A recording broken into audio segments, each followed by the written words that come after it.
So I don't get copyrighted, I'm gonna go to something different real quick. But basically, you got like, I think he's like 9 years old,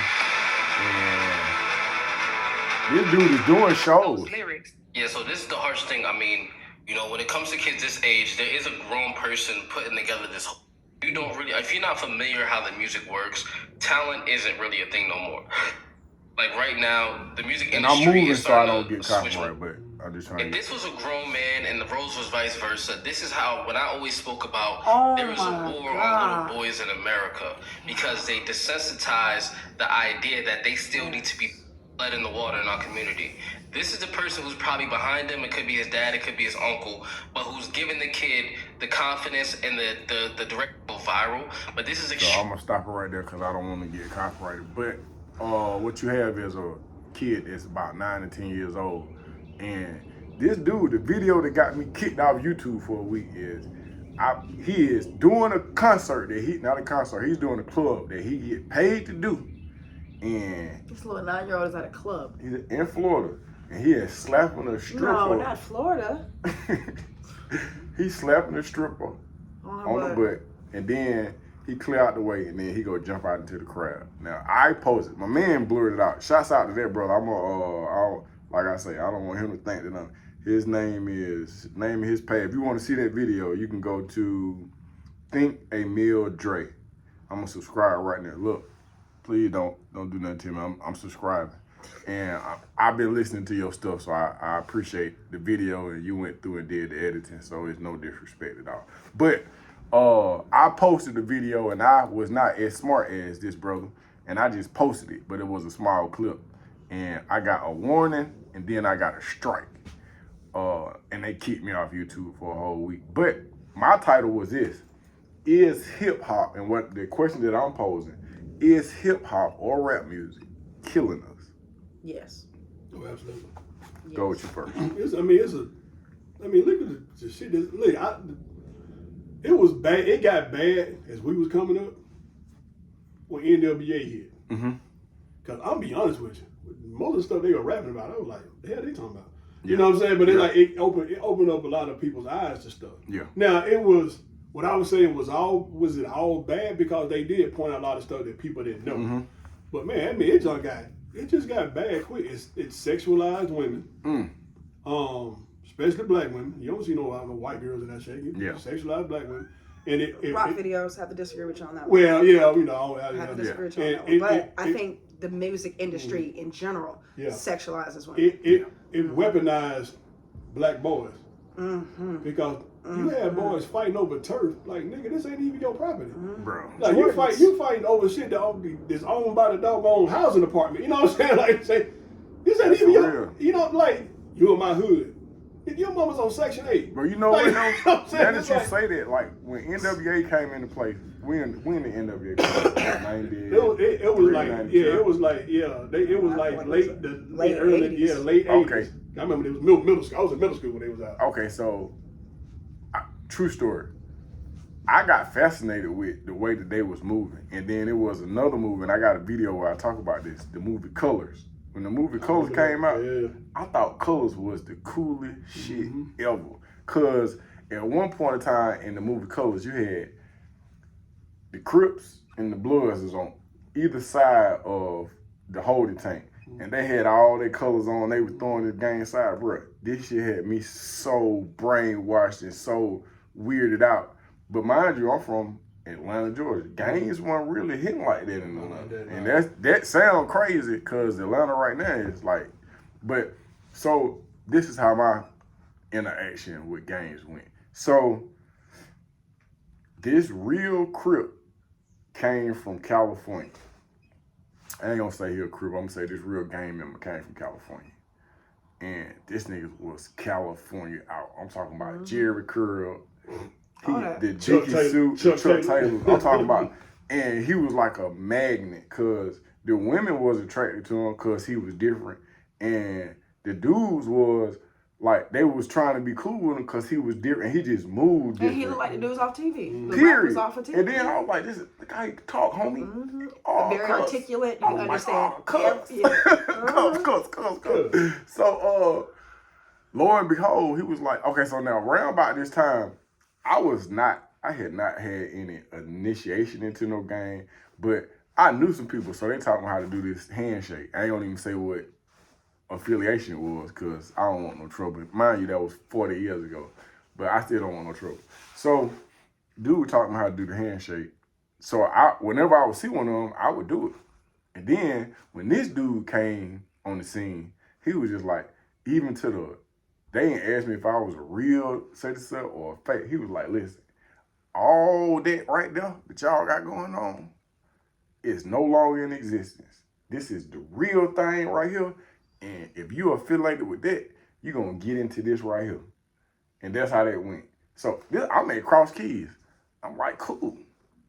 So we go and we have a real initiation. I don't understand what I'm getting into, but it really get different. So when I say it get different, so we go in there. What happens, happens. I'm advised that we're going to have a meeting. So when we go to the meeting, I'm advised. I was like, okay, well, I got basketball practice. Like, I don't know what's going on. So I was like, I ain't going to be able to make this, you little meeting. But send me the minutes, though. Yeah. Now, keep in mind, in the background at Cross Keys, we have two people that have actually been killed for their real affiliation with what's going on with these entities. One of them was a quarterback who really got killed by these people. I didn't know at the time. So they tried to get me to go to a meeting, and I was like, okay, I'll go. I went to the meeting, and the dude was like, okay, so all y'all responsible for bringing 2 firearms back over here. I was just like, shit, he must ain't seen my outfit. Like, I was like, like, if I had 2 guns, nigga, shit, I'd be good to go. What you talking about?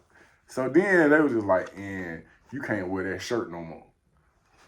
So, you know, I'm a polo baby now, but at the time, I only had 1 polo shirt, and it was red. And I was like, well, to myself, I'm like, well, I don't know if I could be a part of y'all game, though. Because it's all the polo shirt I got. So I just don't see it working out. I just don't. It's just like, look, this is conflicting with my schedule. Like, and bro, I just seen the movie. I'm listening to the music, and I could have got myself killed. Now, they kicked me out of the game, but the same way I got into the game is the same way they wanted me to leave. So I got my ass beat. I got beat up. And this is sad. This is the funny part. Well, all of it's kind of funny now that they let me live, but I had a fake gold tooth. And when the same people who put me in, when they beat me, I'm talking about beat me up, the first thing I could think of, I was like, where's my gold tooth? Where is it? I cannot find it. So they was like, you all right? The whole time. I'm like looking on the ground. I don't see, because I had a chipped tooth right there where the gold tooth was at. So I'm saying all that to say this is that because I had went to see Colors, because I'm listening to, there was a rapper called Cam. There was a rapper. Look. I wanted to be a gang member, but I also wanted to be a Muslim. Swear to God, this is just how I was influenced by music, bro. So this is the thing. And around about the same time that I had my kick in and my kick out with the game, I was making my stepdad take me to the mosque by the West End. I went and bought a purple bow tie. Because mind you, that Colors came out, then Malcolm X came out too. So I'm saying all of this to show you how influenced an individual with no true guidance could be connected to. So when you say it's just art, or that's not what we meant, or these not real gangsters, bro, I could have lost my life paying attention to what the fuck these people had going on. One day for my birthday, my mama, listen, I was an NWA fan. Yeah. One day for my birthday, mama got me, I had got a LA Raiders hat, LA Raiders starter coat. I had a homeboy. He in prison right now. He got this. For that long. He got the same thing. Yeah. Dude, when I tell you, we was walking on Camilton Road. Oh yeah, that is not the right. What year is this? This was I'm gonna say like 93. Oh yeah. So we walking on Camilton. Star Jackie got no place on. We walking on Camilton Road. It wasn't even though we didn't get robbed for. Okay. The police rolled up on us. I thought y'all was Yeah. Oh, it was a carjacking down the street. They had on LA Raiders shit. Dude, when I tell you they in the rain, they laid us down. Threw us in the back of the car. And I'm like, the fuck is going on here?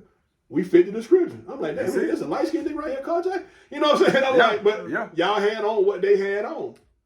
And so it was like, we had people to tell us, nah, we were just at the mall, because we used to walk the Greenbrier Mall. Yep, that was the thing. Yeah, we used to walk the Greenbrier Mall. And so they let me out the car. But he was a little bit more, what's the word I'm looking for, lack of a better term? He was a little bit more aggressive than I was. Yeah. He was young, and he just like, he was at that rebellious stage. He was kicking the door. He was kicking the window, trying to kick the window out. Yeah, they've been locked up for. So yeah, he was he was a little more, but I was it was that shit scared the crap out of me, man. Like, I'm like, dude, they rolled up on us like.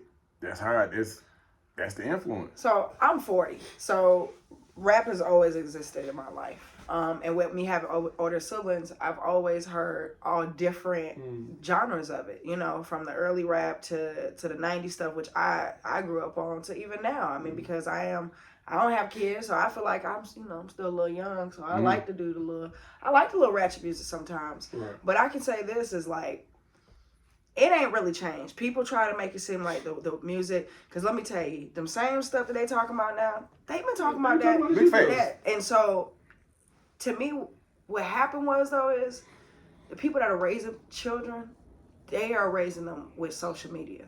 And with that, everybody wants somebody, they trying to be famous. Now, you do genuinely have some younger parents out here or that are actually wanting their kids to do it the right way and not. But the issue with that is his parents think that that's a good idea. Mm-hmm. And the people that put him on, all they looking at is like, he can put on, we all about to get some money for this. And it doesn't matter what that's going to do to that little boy. Because and this ain't no different than what Bootsy did with his kid. Yeah. You sit there and you expose your children to sexual acts. I don't care if you think that it's willingly, you exposing them to sexual acts at a young age to where why does it not happen organically? Why are you sitting here and putting your children with grown women or grown men and wondering why they end up not looking at women the same? Mm-hmm. Pac said it back when he was alive. Mm-hmm. Like, you literally are making us look at women as things and not people and not producers of the world. You know what I'm saying? Yeah. So I wholeheartedly believe that rap music started off as a place to be able to, express ourselves, and it did come off, and it is sometimes still used as art. Not everybody is using it, because like Kendrick Lamar to me is a great example of using his art to try to turn the way it looks. But when it all comes down to it, you got people that like Kendrick, and I love Kendrick, but guess what? I also like Quavo. Yeah. You know what I'm saying? I also like it's different aspects up to it, but as a people, we are putting out this music that is saying, shake that ass, kill your people, don't let them be fresher than you, and fuck that bitch. Fuck everybody, fuck your mama, fuck all that. What you can do at this age, though, you can differentiate between it's entertainment. Mm-hmm. Yes, we understand that now. Yes, like I listen to anything now. Like I listen to Migos, I listen to all kind of stuff. I you know what I'm saying? I'm a big J. Cole. I love J. Cole. Yeah, but it's like it's entertainment. As a kid, it's not entertainment. It's real life. You know what I'm saying? Because you have all these other kids trying to live there. You know what I'm saying? They don't understand. Like, most of these jokers ain't gangsters. Most gangsters don't brag about being gangsters.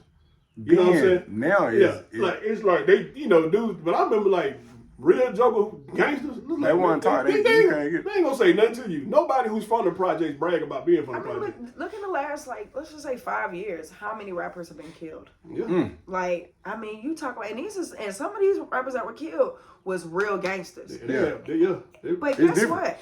These folks, it's crab in a barrel. Mm-hmm. These folks see what you got, and you out here and you bragging about it. They don't like it. They gonna shoot you. And that's simple just as it. that. Yes, and guess what? So go ahead. The solution? Yeah. Man.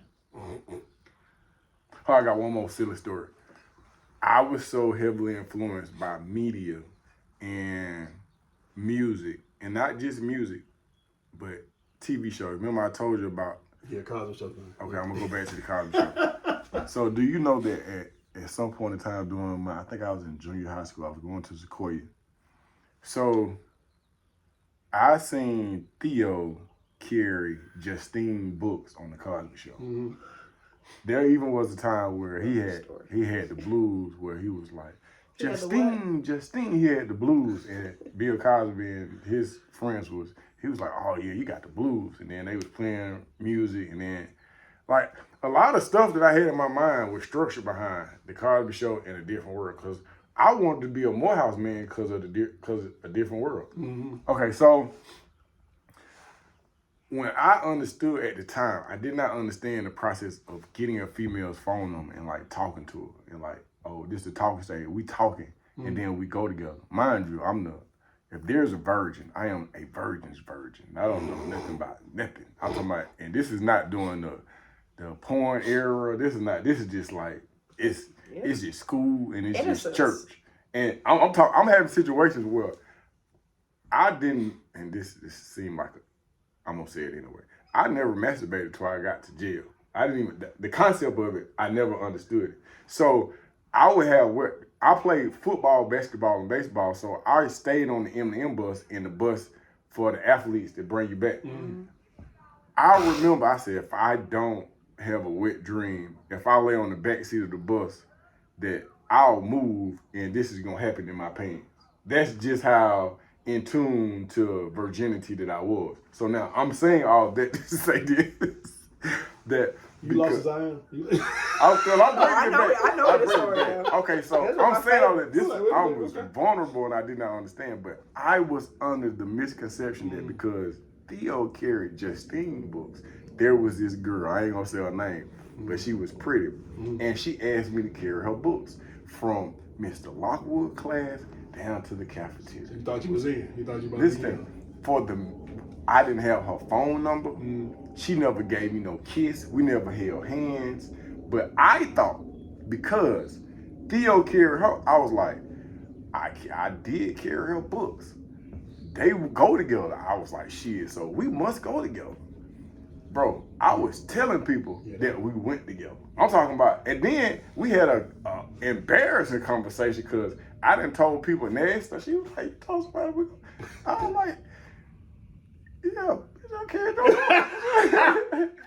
I was like, did you not watch the Cosby Show? Am I not carrying you? You didn't watch the Cosby Show. I was just like, I don't know if you missed the episode, but I didn't refer back to it because at the time I didn't realize that that's where I had got this information from, and it wasn't until years later. I was like, damn, bro, that was lame as hell for you to say.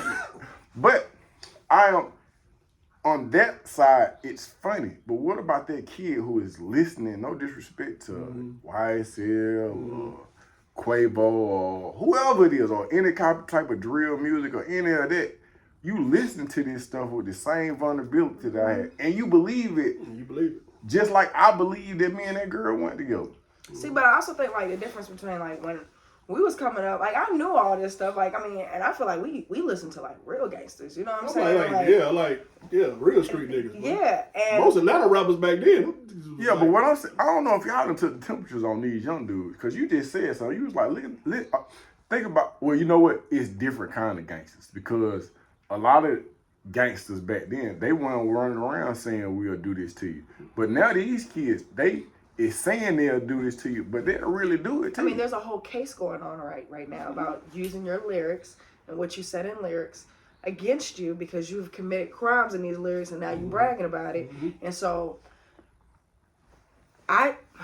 you said what can be done. I don't know if anything, because social media and the access that you have, like the children that are being born now and the children that's been born in the last 15 years, like this is a staple. It's just like they don't know life without it. See, I remember when everything wasn't at my hands and I couldn't record everything and it wasn't all right here. You had to go outside. I had to go outside. I had to go talk to people. I had to talk to my parents. My parents actually had to, raised me. I hate to say it like that because I don't have children. I don't know what it's like to want to have that quiet time, and because I know it's so easily to put that tablet in front of them, and so I can't speak on that. Shout out to the parents. That's why I don't deal with badass kids, or that's why fuck them kids altogether. But I think that it starts with that. It starts with having your kids so much access to those things. I don't think there's nothing wrong with your child being 8 years old and all they know is Peppa the Pig and singing the you don't know about Bruno and all that. Like, I don't think there's nothing wrong with them instead of having to know Cardi B's lyrics or Quavo's lyrics. Like, I don't, why, the kid, why do you have to play that music with your kid? When your kid in the car, like. The first kids you mentioned don't fit in no more. Like, the wholesome kids that grow up, you know what I'm saying? Yeah. Listen, they don't fit in anymore. And I don't care what anybody tell you, man. Kids want to fit in no matter where they are. They don't like to be isolated. Right. And so it's like those kids don't. And if you can't homeschool them, a lot of times homeschooling them is worse nowadays because they actually put them out in public situations. Kids don't know how to act. Yep. You know what I'm saying? It's like in social media, man. It's like, do I be listening to social media now? And like somebody, but I'll tell you, podcast equipment way too cheap, man. Yeah. Because I'm like, they be putting some bullshit out. Yeah. You know what I'm saying? It's like, I be hearing people talk about marriage, and I'm like, the fuck are you talking about? You know, it's so funny. Me and Nina had a conversation last night because we was watching this TV show, and the lady was talking about her brothers getting married. And the lady was like, you know, marriage is hard. And I like paused it, and I like looked over at her, and I was like, do you think marriage is hard? And she was like, yeah. And I was like, what about it is hard, though? Yeah. Like, and I say that because, like, not my marriage ain't hard. I can't speak for everybody, but my marriage ain't hard because I genuinely like who I'm married to. And I think that's what ends up happening is like, and I have my own likes and I have my own things that I like to do and that don't involve her. And I think that just like with anything in life, you kind of got to be able to look at things and be able to say like, okay, so that shit may work for y'all, but that's not going to work for us. Or that may work for you, but that's not going to work for me. And so I think that you have to find a balance. And that may be in parenting and in relationship. You got to be able to find that balance to say like, hey, I know that you know, that's when you have to be a parent though. And say, I know you want to fit in. But what we finna do is, and you can fit in. We're going to have you fit in with, let's go play baseball. Let's go play football. Let's go fit in on an athletic. We don't have to fit in because you don't know what it's like to not eat home. You know, there's plenty of kids that I know that I teach at I coach at Towers, and I had a particular young lady on my team that she came from St. Pius High School. You want to talk about a culture shock? I seen this little girl come in. She's graduating this year, and last year was her first year with us. The culture shock that I seen this little girl go through in 11th grade was crazy. And I used to have to drop her off sometimes because her parents, for some odd reason, and the house that she stayed in, let me tell you, compared to the other kids that I dropped off in, two totally different worlds. Yeah. But guess what? It all was the focal point. Her parents ain't come to the games just like my other kids' parents didn't come to the games. Wow. And I don't care who you are or how you're being raised. If you don't have that influence on your child, if you're not there for your child, other things will influence your children. And I think that's the difference in how you said you could talk to a girl and you could be able to tell that she ain't got no daddy. So you're like, you know what, I'm going to play off of that. And that's what the world does. The world plays off of things that you haven't been exposed to. So let me expose you to the way I see it. And now I got you. And that's what all these kids is. They just want to be accepted. They want to belong to something. And so the first thing that they see is this rapper on TV, and they like, you know, I can go buy them same clothes. I can go listen to and now I can vibe with somebody off of that. But you're not realizing I could vibe off baseball. In 20 years, we could talk about that and it'd be something positive. Ain't nothing. I'm not trying to be funny, but like, unless you're talking about going to a concert and vibing off of that, like we vibing off of, you know, slapping ass and let me see what you got. Like we can't talk about it in 20 years. You know what I learned about watching your prison videos? What was that? A whole bunch of niggas in prison don't need to be there. You know what I'm saying? It's like, but you be surprised, like the whole fitting in thing. Like you gotta, most of the dudes I knew who I grew up with, like in my school, they joined gangs, a lot of them, because people were just fucking with them all the time. And so I'd rather do this, let me join them. Hey, you want to be a part of something. Right, you know what I'm saying? And like people stop messing with me. And so whatever I need to do to stay in this and get people to stop messing with me, I'm gonna do. Because I'm saying like with the dude licking the shoes, and I'm like, bro, you don't need to be in prison, bro. I don't know what you did to get there, but So, it's like obviously you don't need to be there. In the 6th grade, when both my parents were incarcerated, I had to go stay with somebody, stay with Grim and Diane. Sequoia is Cross Keys, Sequoia, Autumn. They're a majority Hispanic schools, Right. and we just like, and when I say majority, I mean it's like 40% Hispanic. And growing up on Beaufort Highway, I grew up with all kind of Hispanic folks. And let me tell you something. In the 6th grade, I wanted to be Hispanic. I wanted to join. I think we all went through that the stage. La Raza Because you get a plaid shirt and just button up the top one. And let me tell you, you've been around Hispanics long enough. You don't want a burrito. I don't know if my homeboy remember this. Shout out to Reggie. I don't know if he remember this, but I went to him and I was like, I want to be a part of the Hispanic gang, and he was like, "You're not Hispanic though." Yes. So that's the first thing. Don't play about that. And then what he said was, like, I've been knowing them since I was in kindergarten. We grew up together and everything in the terraces. He was like, I always got you, but you're not Hispanic. And I remember being so disappointed. I couldn't get jumped into this gang and be a Hispanic gang member. Like, because I just wanted to fit in. Like, I was going through so much with Nick just dying, my parents going away, like, and all my siblings are adults at this point. And I'm like, I don't have nowhere to that's me. So my Hispanic people, they was like, and Hispanic people, that the thing about them is like, with black people, sometimes I wasn't black, I was too white, and then with the white people, they was like, oh, you are definitely not one of us. Yeah. So that had me in this like in between phase of like, okay, well then what am I? And then I used to be like, I remember telling him, but my brother and my sister, they half Mexican. Like my mama was married to a Mexican. I'm like, hola, ¿cómo estás? By the transitive property, I'm Mexican. And then I look back at it, and that was my closest to a gang I ever affiliated with. But now I look back at it, and I'm just like, this is just wanting to fit in will cause you so much shit, and if you don't have the right influence around you, it can be detrimental. Yeah. Last night, me and Summer, we watched 3 movies.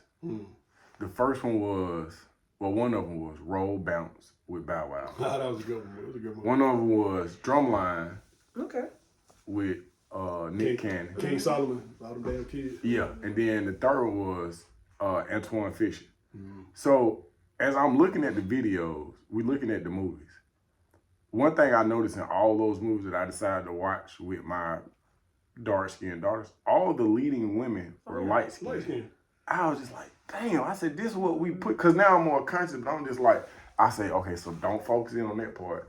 But throughout the movies, I always ask my child, especially when we look at a college movie, I love to look at college movies with my daughters, because I'm just like, so they online, and I forget what program they're with, but I was like, Summer, you think you could do that? Because I want to get her, and her mind already set on it.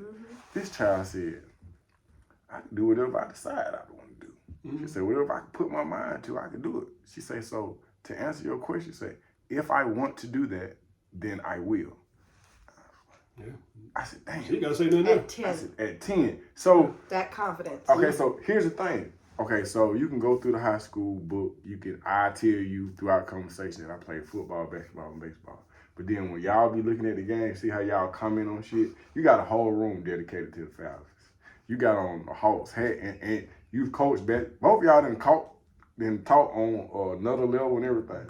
And I tell you that I can go to a game, I can interact. But when I tell you, I do not give a fuck about sports. I do not. Dude, it's crazy, dog. Like, it's most siblings I know, them jokers be completely goddamn different. This is the thing right here. Okay, so here's a true story. The true story is that I played football, basketball, and baseball trying to get y'all daddy to come to the game. And I used to hyperventilate when Uncle Emery used to come, but this nigga wouldn't come. I was just like, well, I'm going to do good on this, and then he's going to hear about it, and then he's going to come to the game. And I realized that I didn't like sports one day when I was playing basketball, and I had learned how to dunk. And it was fun when everybody was watching. But then when nobody watching, I was like, this shit really stupid. I don't really like this. But the crazy part is this is what I really wanted to do. I really wanted to, if you can't see it from there, I'm gonna open it up and show it to you. So at one point in time, I was going to Corn Middle School. I was going to Corn, and you could pick an instrument.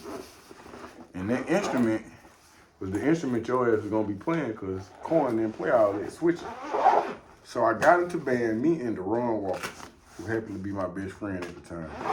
We had got into band at Corn, and the only thing that was left was the flute. So I did the math. I was like, well, there is no LGBTQ community at that particular time, but there was a little boy who rode our bus that clearly, he's a part of that community now, and he played the flute. So I was like, I can't play no flute. Ron was like, nah, I can't play no flute neither. But he was like, what about strings? So we went and we signed up for strings. Me and Deron was in junior high school, and we stayed by Tupelo. And when I tell you that this boy had confidence out this world, but he never played no sports when we was in school, period. But we used to go outside his house in the hood. Mind you, we used to go play in East Lake Meadows. But he was like, man, we gonna practice right here. I said, we gonna practice they over there doing that. He was like, so? He had then got the little thing, the music that you hold the music on. Bro, we sat in this boy front yard and played, and only song I knew was When the Saints Go More, because you ain't a whole lot. So when I started thinking about a solution should be like, our children, our grandchildren should be strong enough to do what they think is important. Because important other people. Yeah, because a lot of times we'll adapt, we will find something that the majority are interested in, and we'll pretend that we like it till we start liking it. And then we gonna play something for us? No, that's not it. I just wanted to show you. Okay, so I just wanted to say that as an adult, I'm 46 now. I was 45, and I was like, you know what? I'm gonna do something that I want to do. And this was a day where I was just by myself. It was just not a good day at all. But I was like, and I want to spend $465 on a violin. I probably done picked it up maybe 6 times since I done had it. But when I get to a place where I'm just like, I was like, you know what? I wouldn't mind showing my grandson how to play the violin, or maybe we could learn it together. But my whole thing is, my reason for saying it is that sometimes I'm that age, I'm that 46, where it's just like, you didn't get to do what you wanted to do when you was a child or when you was a teenager, because you was so busy pretending to be hard and pretending to be some of these people you see in his music, that you finally, now I understand what a midlife crisis is. Because I got a motorcycle downstairs, and I got dirt bikes and all types of ignorant shit down there. I'm just like, so now I get what's going on. I'm like, damn, this is a part of it. So this is definitely the last video, but I'm saying that all these videos, and this is going to be like a mini-series, and we might call it Henry's Children or something, but we've touched on a lot of things. But one of the most common threads is like getting in tune with yourself, not allowing the trauma from other people to affect you. And I'm just at a point where I'm in a place where I'm just like, man, what makes you happy? What is it that you want to do? Not what do the majority think you're supposed to do. But bro, sometimes you just got to play your violin. Sometimes and this would be a dope segue if I just whipped out and just played like a romantic song. But shit's, like I said, shit's not going to happen. Keep dancing while they playing your song. Go on, hey, look. Today is the best day of my life. Go on, do your little dance while you're still playing your song. So, I have one question as we leave this series, because you're going to get this series this upcoming week, and it'll come back to back to back to back to back. If I had to leave, you would have thought, my thought would be, man, be who you are despite the popularity, the liking, or the interest of others, because it's important that you find out who you are and what it is that you like before it's too late. With that, sometimes it means you got to leave your environment as well. So to go explore things, go see the world. There's so much more to offer them besides 285. Go explore other different cultures and just try to be the best version of yourself every single day. And sometimes it won't work, but you got a whole nother day to keep working at it. Bro. Life is going to throw you a bunch of obstacles. Don't create none for yourself. They gonna give you enough. Yeah. With that being said, today is the best day of my life. I'm here with my siblings. Look, I need for you to subscribe, like, share, comment. Let's talk about it.